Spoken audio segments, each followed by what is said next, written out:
What's up guys, welcome to my channel Know with Pri. In today's episode, I am going to tell you what makes us sneeze. A sneeze occurs when the white tissue or lining in our nose called a membrane gets inflamed or irritated. Our body reacts by letting out air as quickly as possible through the nose and mouth in an attempt to get rid of whatever is causing the irritation. People used to make themselves sneeze by putting snuff, a kind of finely ground tobacco, into their nostrils. This would trickle the membrane in the nose.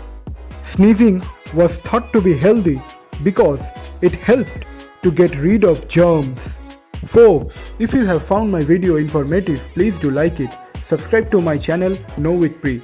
Press the bell icon for getting all the latest updates from my channel. Share this video with your friends and family. Thank you very much. See you in next video. Bye bye.